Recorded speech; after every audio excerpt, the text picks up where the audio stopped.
के। अरे नाना प्रकार रूप पाई बिटिया,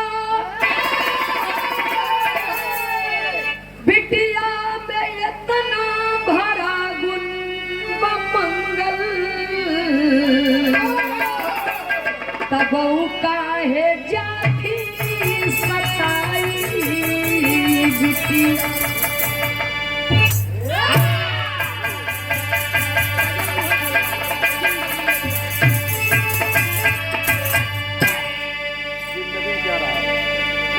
कितना सुंदर कवि जी बेटियों की परिभाषा लिखे बाबूजी। बिटिया जन्म ये कही तनवा से लई करके, बिटिया जन्म से धन्य हो तो गोदिया बन जाती आपन पराई ई बिटिया।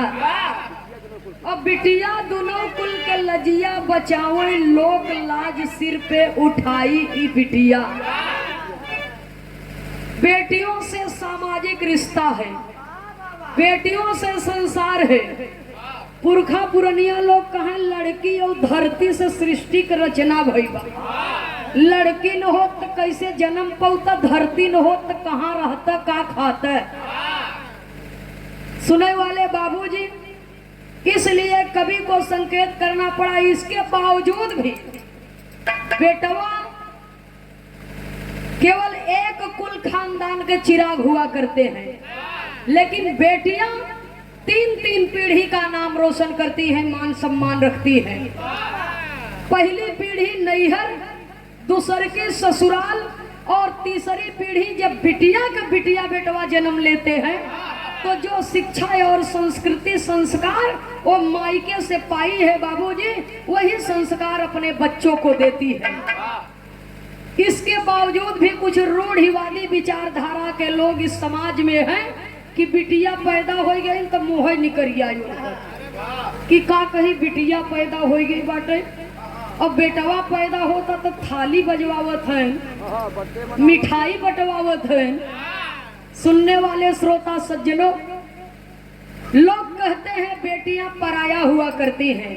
नहीं बाबूजी, बेटियां पराया नहीं होती हैं, बल्कि पराए घर जाकर के पराए लोगों को अपना बनाती है। सुनने वाले श्रोता सज्जनों, दुल्हे राजा बारात सजाए के लेके जाती तो एक बिटिया के लिए आवई बदे नात रिश्तेदार सहित न जाने कितने अनगिनत लोग जाते हैं, लेकिन लड़की मायके से विदाई होता तो वो अकेले ससुराल आवत है और पूरे परिवार का भार अपने सिर पर ले लेती है।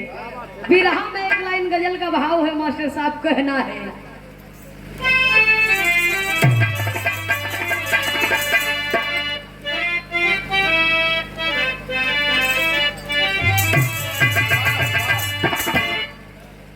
अरे रंग लाती है हिना,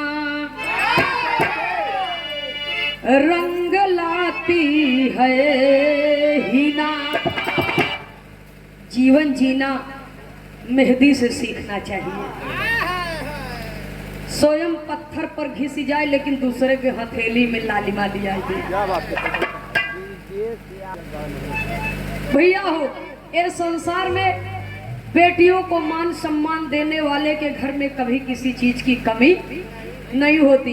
जो उन्हें सम्मत बिटिया को विदाई होते, अगर केहू को पत्थरों को करेजा रहे तो वो भी द्रवित हो जाता है, पिघल जाता है बाबूजी।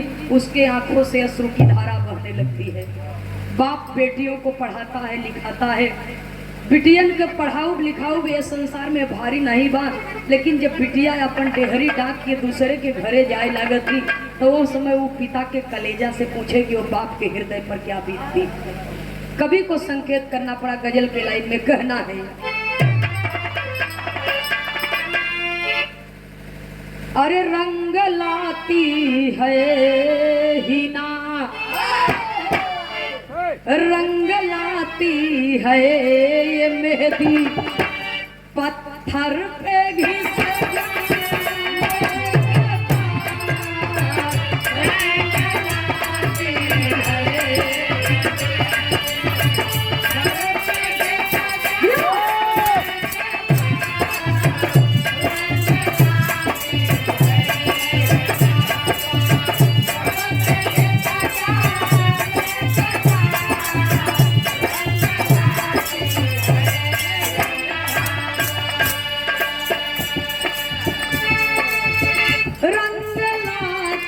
है ही ना पत्थर पे घिस जाने के बाद होश में आता है मानव, होश में आता है मानव ठोकर खाने के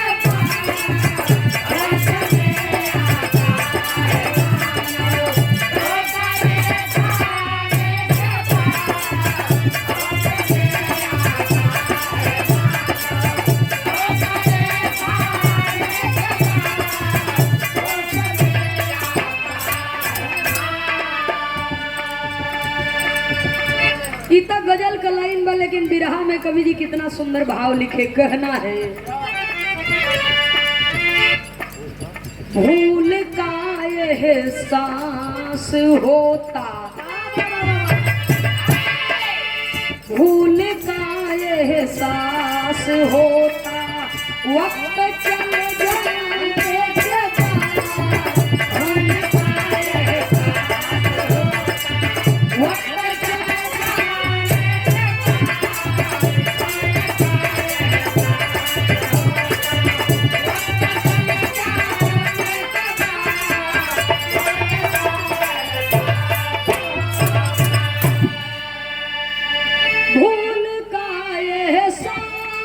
होता वक्त वक्त चल जाने के बाद हाथ मल के, हाथ मल के, हाथ मल के क्या मिलेगा, तीर छूट जाने के बाद हाथ मल के क्या मिलेगा, तीर छूट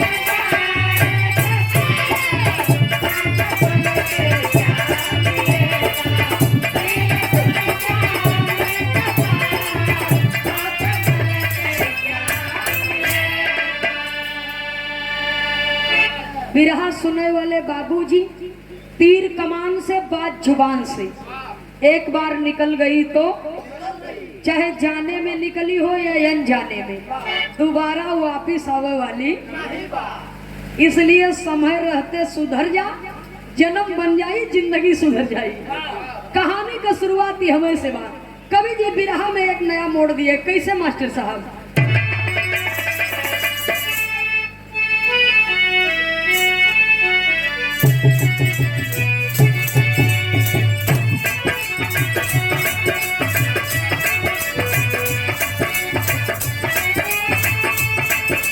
बिलासपुर का हाल बताइए, जेके जाने सब श्रीमान, गाँव मुरैना के वासी एक हरी लाल जी रहे किसान, तीन गदेला रहे घरे में, सबका सबसे रही सयानी पर पास की है बाधिकिया, सोच सोच बाबू पर पास की है बाधिकिया।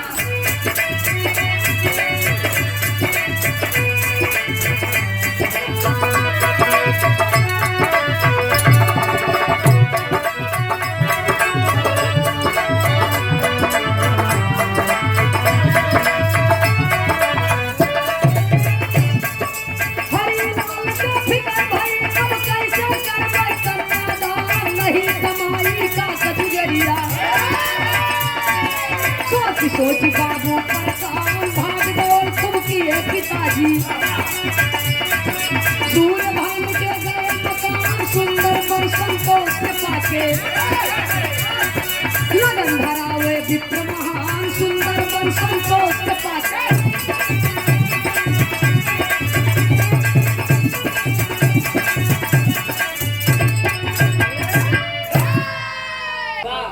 भैया हो जरा बात के आप लोग समझ ले।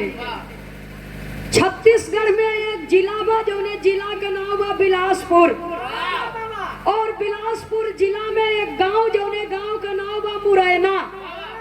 मुरैना ग्राम सभा के रहने वाले एक परिवार का 5 सदस्य। सुनने वाले श्रोता सज्जनों, सबसे बड़े सदस्य का नाम है हरिलाल। थोड़ी से खेती बाड़ी बा, वही में किसानी करत है, मेहनत मजदूरी करके परिवार के पढ़ावत लिखावत है, परिवार के जीविका चलत बा। दोनों बेटवा नादान है, बिटिया सयान बा। बिटिया का नाम सविता।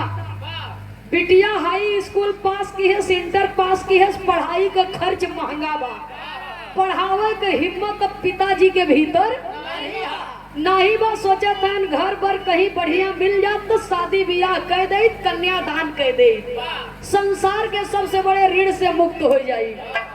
घर पर के तलाश करे लागन, घर मिलत बा तो बर नहीं, और बर मिलत बा तो गरीबी चरम सीमा पर। बाबा बाबूजी इतनी बड़ी व्यवस्था नहीं बा, मेहनत मजदूरी करे और तब जाए के खर्चा आटे। खेती थोड़े से बा, खेती के माथे कुछ होए वाला नहीं बा। तो एक रिश्तेदार के मदद से थोड़ी दूर पर एक गांव बा, देवसर। देवसर गांव के रहे वाला सूर्यभान सिंह। सूर्यभान का दो लड़का संतोष और सुनील। तो सूर्यभान के यहाँ अपने लड़की के शादी फिट कर दिए, तय कर दिए।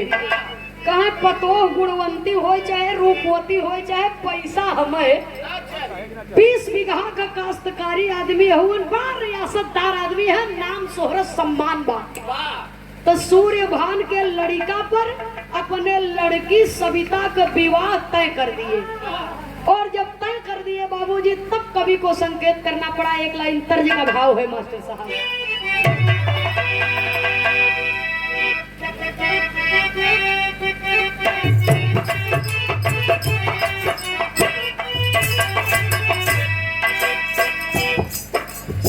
ये गीत हमारे हिंदुस्तान के सौंधी मिट्टी की पारंपरिक गीत है। हमारे मतारी वही लोग ये गीत के गावत थी। कैसे मास्टर साहब कहना है? अरे कहां से आवेला बाबा के पिछुआ है,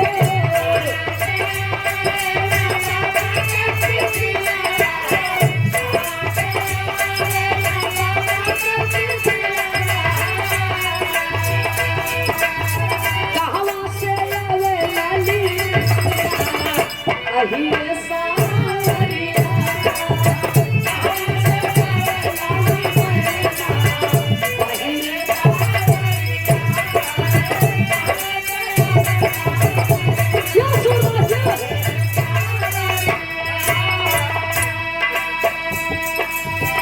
लेकिन बिरहा में कवि को संकेत करना पड़ा बाबूजी। कहना है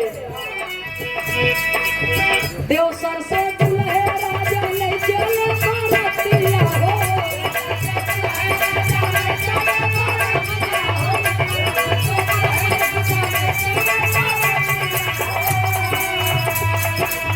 दुआरा पे बाजे सहनाई, माई बाप हर से। दुआरा पे बाजे सहनाई, माई बाप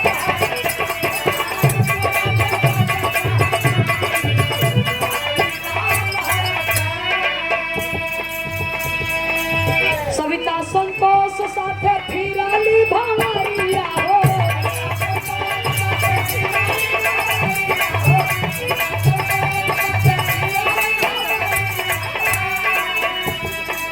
सरावा के सखी सब गावली गरिया हो,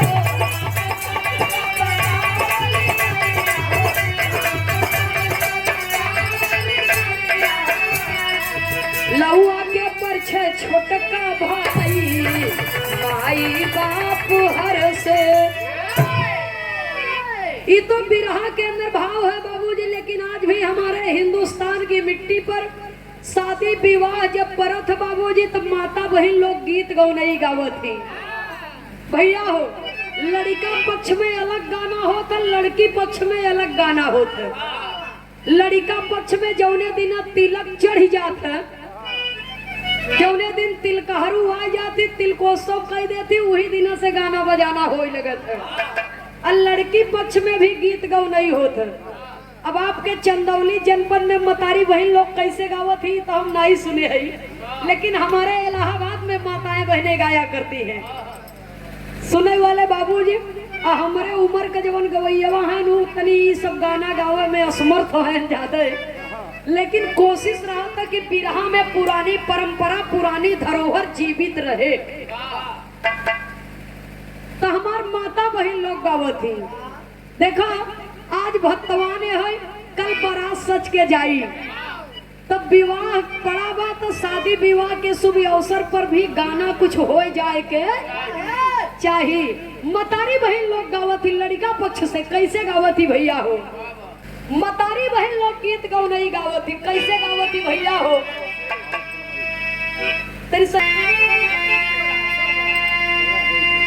माता बहन लोग गावत थी, अरे किया तुहाया दुल्हे सच वाके धार, किया तो हई गढ़ाले सोना, नहीं हम हईया सचावा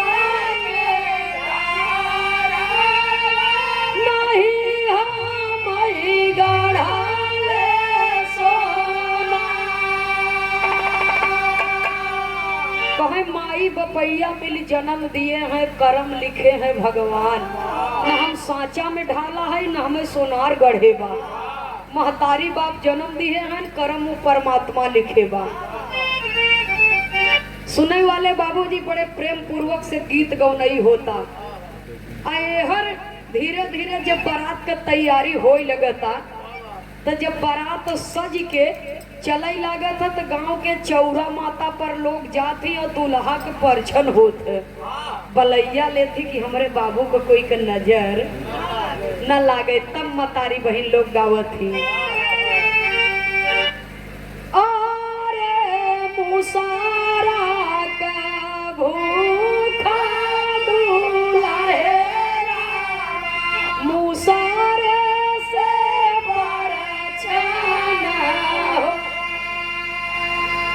अरे लोढ़ावा का भूखा दूल्हा है, लोढ़ावा से बरछना हो, सूप लोढ़ा दियली बाती मूसा सब लिए रहती। तो ऐसे ऐसे 5-6 दैया घुमही और 7 दैया ठोक देती मुड़े में कि बेटा आवाज से तोहार समय दूसर हो जात बाटे, अब कायदे से रहे, जिम्मेदारी अब सिर पे आवई वाली बा। जितना सामान रहा था कुल जुटावत है बाबूजी, तो लोढ़ा से मुसरे से दियली से बाती से अचरे से मतारी लोग अपने लाल का बलैया लेते हैं, सारा सामान गीत गव नहीं गावत है भैया हो। तो एहर देखल लड़का पक्ष में गीत गव नहीं होता, ओहर जब बारात पहुंचा था दरवाजे पर तब माता बहन लोग गावत थी। गोपाल बाबू इ मतारी बहन लोग का गीत आई, न कबो पुरान भाई बा न कबो पुरान होए, नई नई भोजपुरी आज निकली कल लापता हो जाई, लेकिन ये हिंदुस्तान के सौंधी मिट्टी की संस्कृति है। माता बहन लोग गावत थी, कैसे गावे भैया हो? ई जलसा हो निकला गई दुआरे पर, ई जलसा हो निकला गई दुआरे पर।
बारात लगी, दैजा वाला कार्यक्रम धीरे धीरे संपन्न होत बा। और जब धीरे धीरे संपन्न होत बा, जल जल पान हुआ, अब भोजन करे बदे बैठत हन बाराती लोग। तब मतारी बहन लोग एक लाइन गावत है, कैसे भैया हो?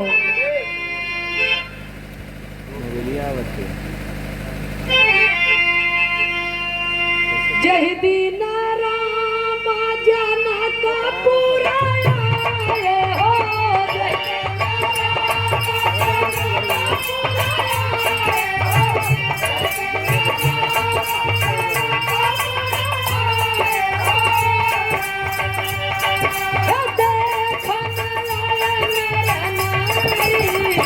सीताराम के भजो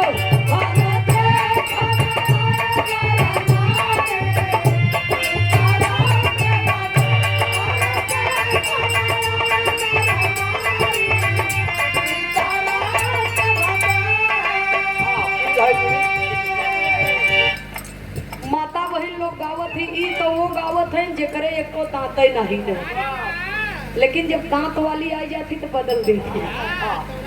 वो का कहत है? कहानी हुरी परोसई फलाने हो कवने रामा, और धोतिया धुमिला होई जाई की हाजी।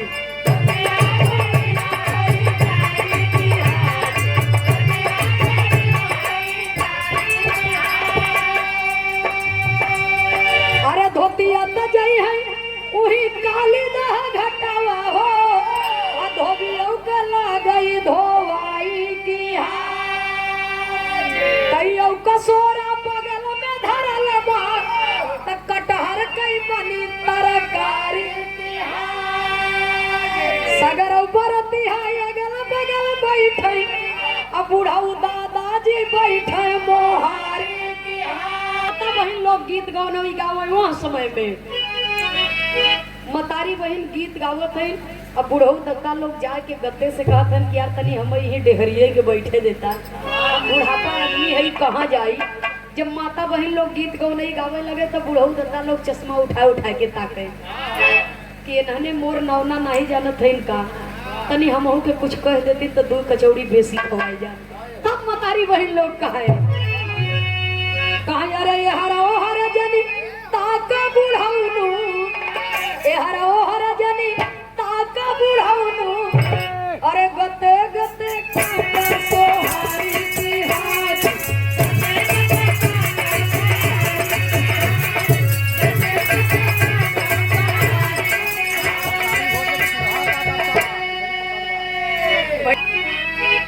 बारात लगी, जल जल पान हुआ, भोजन संपन्न हुआ, विवाह संपन्न हुआ। और सवेरे के टाइम में दूल्हा जब खिचड़ी खाए बदे बैठत है, तो रात में दूल्हा का संगी साथी सब लगन दुल्हे राम का कान पकड़ के बैठे, उनके दिमाग में भूसा भरे कि रे यार तोहार बाप 20 बीघा का काश्त करी है आदमी। सेवा में श्रीमान शिव दयाल साहू ग्राम प्रधान सोनौला, बाबू श्री शिव दयाल साहू ग्राम प्रधान सोनौला की पावन सरजमी से पूज्य बाबू जी की ओर से सादर 101 रुपया देकर के सम्मान किया गया पारंपरिक गीत पर। बहुत बहुत सादर नमन आशीर्वाद की कामना है। तो दोस्त यार कहा था कि जौने भिख मंगा खिया ससुर तुहार बियाह तय हो गए। बताओ के कहा स्कूटर 2 चक्का देवे के एक साइकिलो एक नाई जुहात बा। तो दुल्हे राम सुनो सुनो सुनो सुनो तो ऐसे उनकर पैंट पकड़ के धर के ऐठ दिहन दिमाग के कि ना जाने कौन कौन स्टेशन पकड़े लगा। सवेरे के टाइम में जब दुल्हा खिचड़ी खाए बैठत बा तक कहत का बात कभी को संकेत करना पड़ा, कहना है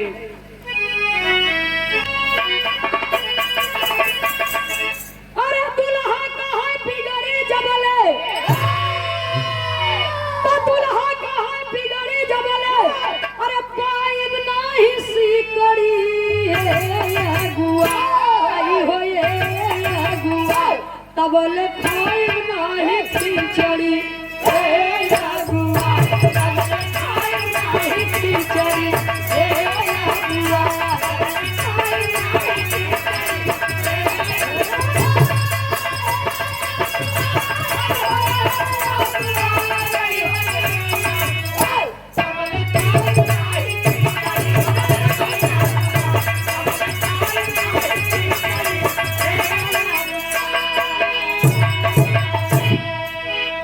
20,000 रुपया जब ले, जब तक नहीं आई 20,000 रुपया, अरे जब तक नहीं आई ये दुल्ही के डोली नाही दुआर सजाए, दुल्ही के डोली नाही दुआर सजाए,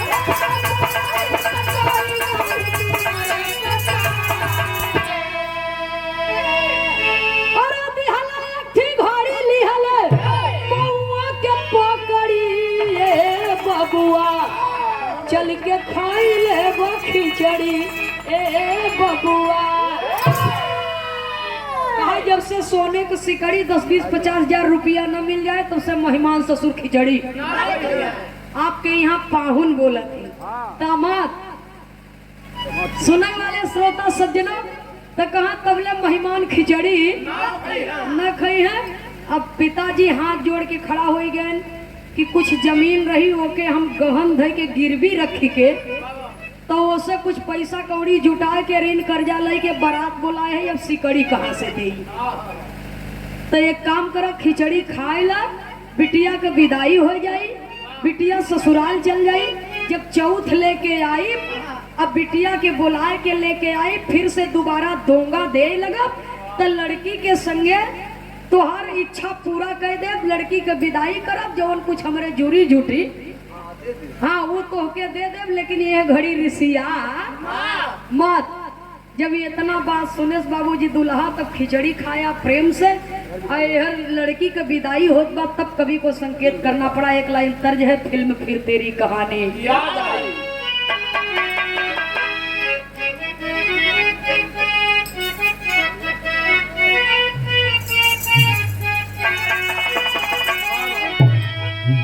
दिल देता है रो रो दुहाई किसी से कोई, लेकिन बिरहा में भाव है। अरे केहू विधि के ना, केहू विधि के ना लेखनी मिटाई पराई भइली आज बिटिया, केहू विधि के ना लेखनी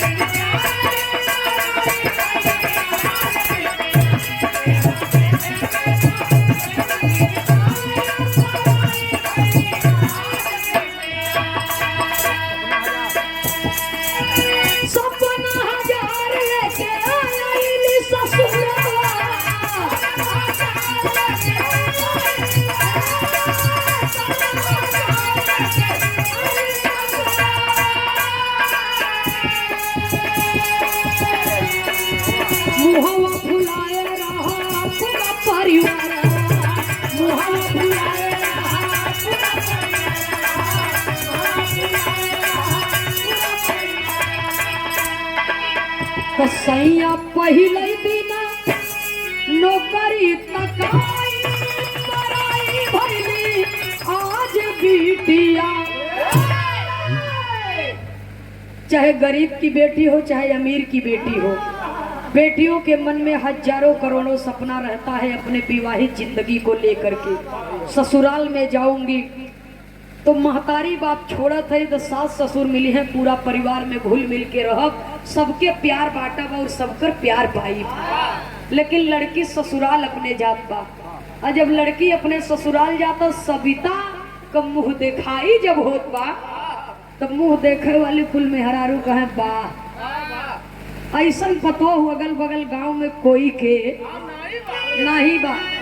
जब माई इतना बात सुनत है कहे बेटवा हमार खुशी नहीं बा, पतो के सुंदरता लेके हम चाटक की अचार खटाई डाले।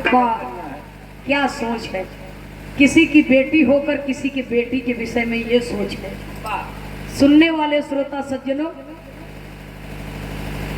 धीरे धीरे दिन बीता, शाम का वक्त है और संतोष जाए के अपने दोस्त यार के साथ में शराब पियत बा बैठ के, एकदम शराब में शराब और दारू को बोतल हाथे में ली है और सुहाग के सेज की ओर चला, शयन कक्ष की ओर चला।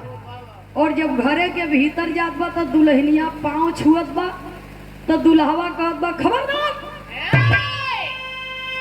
तुम उससे दूर रहो, तुम्हारे लायक तेरा बाप साला बड़ा कमीना है। भैंसा भी नहीं लिया साला। खुश दिया दुल्हनिया कह रहा है कि कैसन अंग्रेजी बतियावत है, भाई से आगे का ई कैसन बोलत है। सैया हमर का गलती बा, आप तो मेरे जीवन के आधार हैं, मेरे सिर का ताज है, आप ही से मेरी खुशी है और आपके साथ में दुख सुख बांटे को हम फैसला करे हैं। 7 फेरों के बंधन में पद करके तब आपके दुल्हन बन करके मैं आपके घर में आई हूँ।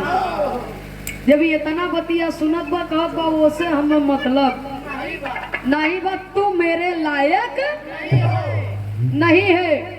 दारू का बोतल घरे में पटक दिया, बाबूजी फूट गई और दुल्हन से झगड़ा करके घरे से बाहर निकलत था तो दुल्हिया ऐसे घूंघट उठाए के उनके एक नजर देख लिए, लगा रहा है। एक नजर देख लिए बाबूजी और घूंघट अपन ऐसे फिर से काढ़ लिए। सो दूल्हा भाई बहरे जेठ बैसाख का महीना बढ़िया हवा पास पुरवैया के सोइए।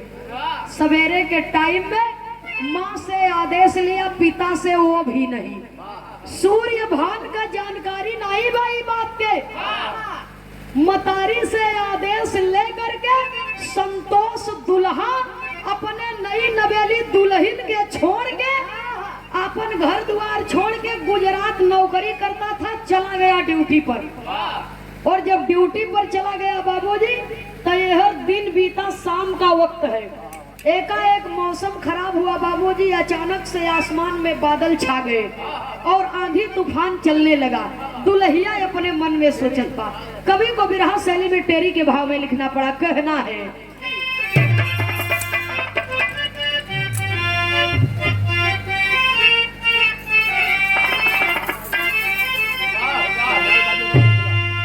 अरे मोरे राम अरे सहनाई बाजी बदला सिलसिला, सुनी सेज सजन बिन मदन लेते अंगड़ाई। सुनी सेज सजन बिन मदन लेते अंगड़ाई, रे सहनाई बाजी बदला सिलसिला। सहनाई तो प्यार की बजी लेकिन जीवन का सिलसिला ही बदल गया। शाम का वक्त है, दुल्हन सेज पर लेटी विचार करत बस सोचत बा। कभी जी 4 लाइन कवित का भाव दिए। कामिन के घर न कंत अंग अंग में तरंग,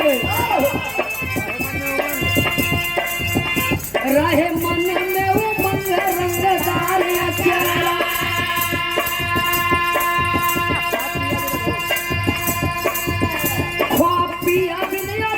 कैसे काटी दिन तू,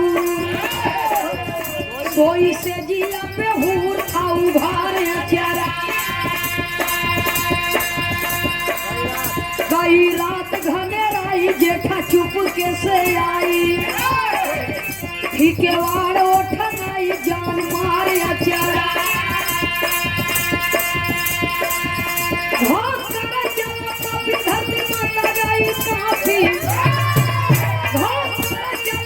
धरती माता गई काफी, काफी धापी आवर कर तार तार अचारा। काफी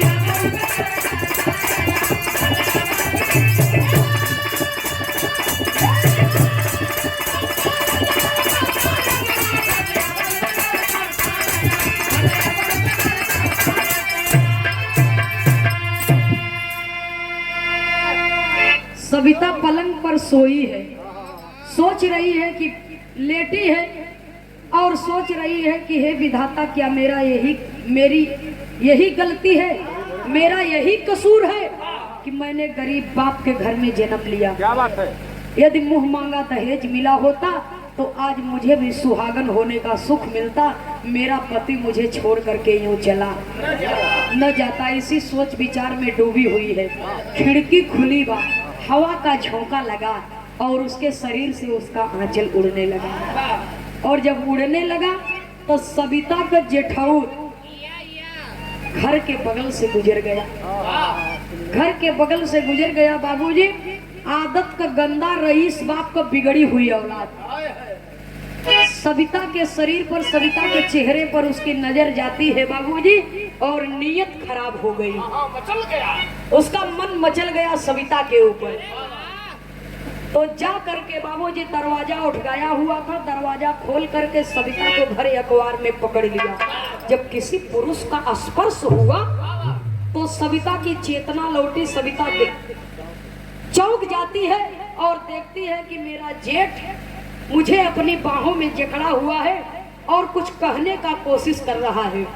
सविता क्रोध में आ जाती है और तो तमाचा खींच करके गाल पे मार देती है। हरामखोर नहीं तू रिश्ते में मेरा जेठ लगता है, और जेठौत का मतलब आपके यहाँ भसुर कहते हैं। जेठौत का मतलब कि भयाहू के ऊपर तो हर परछाई न पड़े के चाहिए, लेकिन आपने आ करके ढांपी हुई आबरू को तार तार करने का प्रयास किया है, तो के तो जिंदा खन के गाड़ देवे के चाहिए। इतना बतिया कहत बा, धिकारत बा, या जोर का झटका दिहस तो जाके पट से गिरे जमीन पर। और जब जमीन पर गिरा तो कहे समझिए कि अब हमार दाल गले वाली ईमानी होनी नहीं। तो पहुंचा अपने माई के लगे, कहे अरे मावा हो मावा, माई रे माई, ई जवन पतो लई आई हो, बहुत छावकारत मावा। कहा का भ बेटवा, हमरा तीन जुटा तो नास माई। कहे जवन पतो ली आई हो, कहे भागा, कहे हम तो जात रहे कि मौसम खराब बा, तनी देख ले दरवाजा वरवाजा खिड़की उड़की बंद बा कि नहीं। तो हमार नजर पड़ गए, दरवाजा बंद करे बदे जब गए तो हम तो दौड़ के पकड़ ली है। कहा था तुहार भाई न सही तो वही सही। देखा लोग कहते तिरिया चरित्रम दय्यम न जाना, लेकिन ये तो तिरिया से भी गया गुजरा बा। उल्टा चोर कोतवाल के डांटे, झूठे लगाई बुझाई माई से कह दिया। माई कहे अरे बाप रे बाप, अगर ये कुलच्छनी घरे में रही तो पूरा परिवार का बेइज्जती होई। एक काम करे कि मार के घरे से बहरे निकाल दे। मतारी बहन सास ननद आधी रात के वक्त में बाबूजी वो बेबस लड़की सविता को मार करके घर से बाहर कर देती है।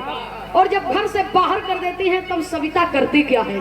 फिर हम एक लाइन तर्ज का भाव है, कहना है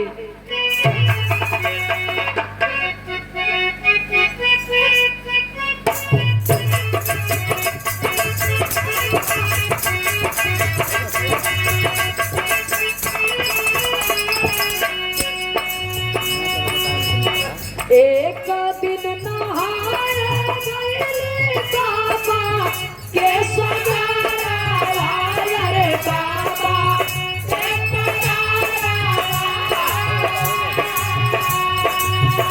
सागरे में झूला दी हेराई गई नीरा।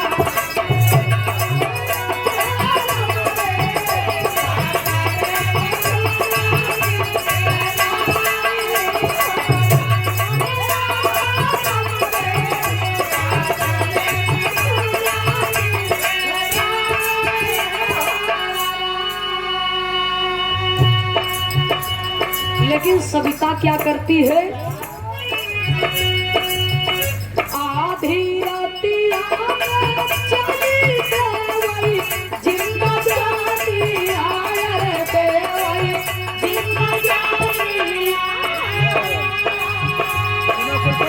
तू नौकुल कलाजिया बचावे ली बिटिया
लड़की सोचत बा नैहरे जात तबो लोग ताना मरी कि ये लड़की का चरित्र नहीं ठीक बा, ससुरे में ठेकान नहीं लगा, गरीब मतारी बाप ताना सुन सुन के मर जाइए।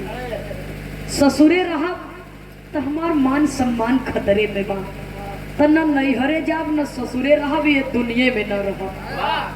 मरने का फैसला कर लेती है और जा करके नदी में छलांग लगा देती है, पुल पर से नदी में छलांग लगा देती है, लेकिन बगैर बदे मौत भी होए वाली नहीं बा। जब तक वो चाहेगा तब तक आप चाह करके भी नहीं मर सकते।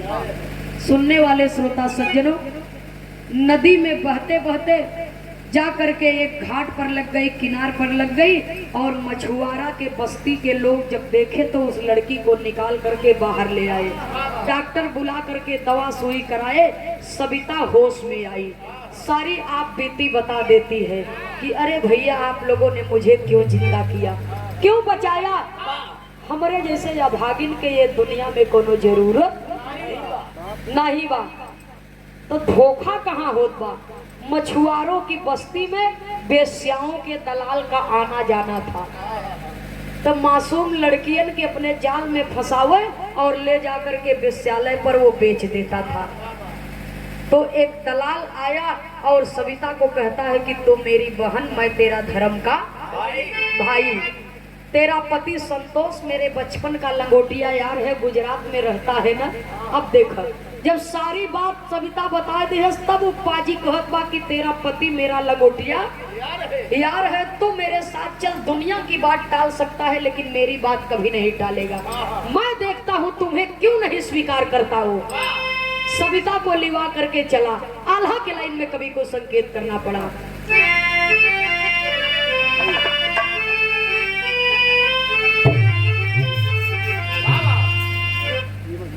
अरे किए मछुआरा सब आपस में बिचड़वाया भैया, एक के बेच दो बजरी में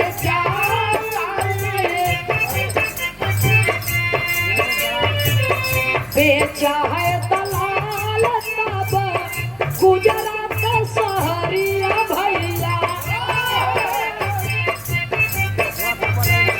कोठवा के ऊपर रही मुजरा सुना, ले जाकर के बेश्याओं का दलाल गुजरात शहर में बेश्यालय में सविता को बेच देता है। कोठे की मालकिन से मुंह मांगा रुपया ले लिया और कहता है कि अरे बहन, तेरे पति का ये घर है, ये सब नौकर चाकर हैं, तू यहीं पर रुक, मैं तेरे पति को बुला करके लाता हूँ। कह करके चला गया। कौन आता है और कौन। थोड़ी देर बाद वहाँ का माहौल देख करके लड़की समझ गई कि मेरी जिंदगी तो एकदम नरक बन गई है। ये तो औरतों की जीती जागती कब्र है, जहाँ हवस के भेड़िए आते हैं और अपनी हवस को मिटा करके मुंह मांगा दाम देते हैं और चले जाते हैं। कैसा पति और कैसा भाई, कैसा मायका, कैसा ससुराल, सब भूल गई। कोठे पर उसका नाम क्या पड़ा? सबनम पड़ा बनम, ओही सविता के बच्चों, मुजरा सुनई के एक से ठगैले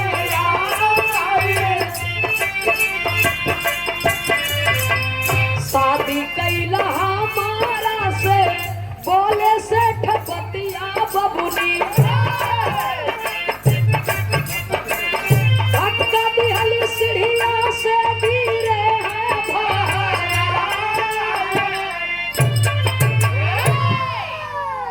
सविता का नाम सबनम पड़ गया, पाँव में घुंघरू बांध लिया, मुजरा करने लगी। एक दिन वो समय आया कि एकदम मशहूर हो गई, बड़े बड़े सेठ आते, उसका मुजरा सुनते और अपने दिल की राहत को पाते और वहां से चले जाते। एक दिन एक सेठ जी आए, गाड़ी को खड़ी किए, महफिल में पहुंचे, मुजरा शुरू हुआ, कुछ देर के बाद समाप्त हो गया मुजरा। सविता शबनम महफिल से उठ करके घर के भीतर जाने लगी तो सेठ जी कलाई पकड़ लिए कि तुम मुझसे शादी कर लो, मैं तुम्हें महलों की रानी बना करके रखूंगा। सविता सेठ जी को धिक्कारती है कि सेठ, अरे जाओ, तेरे जैसे लाखों आते हैं और करोड़ों रुपया मेरे ऊपर न्यौछावर करके चले जाते हैं और मैं तुझसे शादी करूंगी, तू है क्या चीज। सुनने वाले श्रोता सज्जनों, वो सेठ कौन था और सविता उसको क्यों धिक्कार रही थी, कवि को संकेत करना पड़ा। कहना है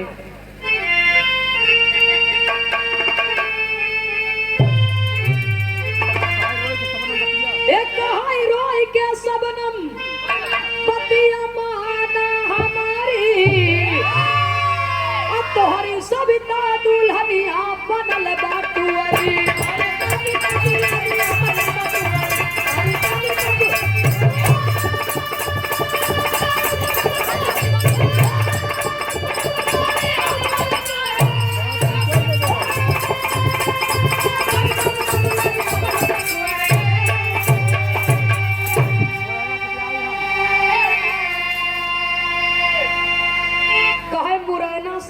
हम देव सर में आवा, सपनों में तोहरा प्यार नहीं पावा, खाए हम दहेजवा के मार सगरी तोहरी सविता दुल्हनिया।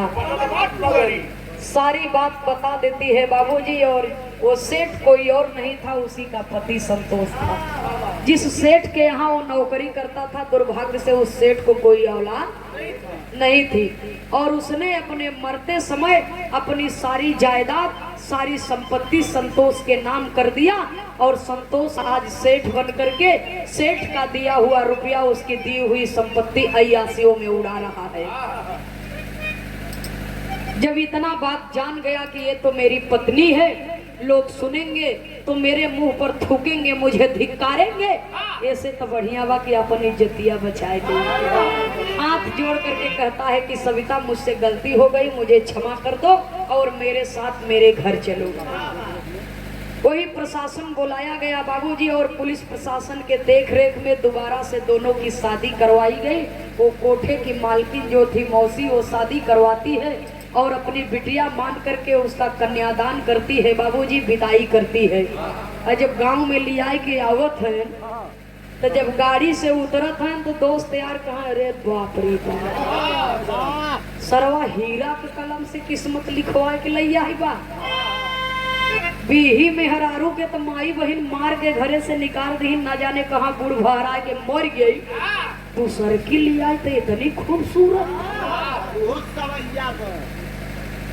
संतोष का तो चुप चुप चुप, अपने दोस्त यार से कहा था कि एकदम चुप, सरौहर तोरे सबके बहकावे में हम अपने घरे के लक्ष्मी के अपमान कर दिया। ये कोई और नहीं, हमार बीही औरत ये बात। सारी बात बता देता है कि भटकते भटकते ढूंढते ढूंढते मेरे एक साथी के मदद से मेरे पास पहुंची। इसी जगह पर वो एक अच्छा काम करता है। जो कोठे वाली बात थी उसने छुपा लिया और एक पति होने का फर्ज निभाया, अपनी पत्नी और कुल खानदान के मान सम्मान को बचाया। तो परमात्मा ने जोड़ा बनाया है, तो एक दूसरे के प्रति अगर कोई कमी है कहीं न कहीं तो उस कमी को नजरअंदाज करते हुए अपने दाम्पत्य जीवन को सुखपूर्वक बिताना चाहिए। क्योंकि पति और पत्नी समझदार होते हैं बाबूजी तो एक मकान घर बनता है, और पति समझदार है तो वही घर मकान घर बन जाता है, और पत्नी समझदार है तो वो घर एक मंदिर बन जाता है। तो इसलिए कवि को संकेत करना पड़ा कि एक दूसरे के थोड़ा बहुत कमियों को नजरअंदाज करके जीवन को खुशी खुशी बिताना चाहिए, न कि बदले की भावना, ईर्ष्या की भावना हो। थोड़ा सा दान दहेज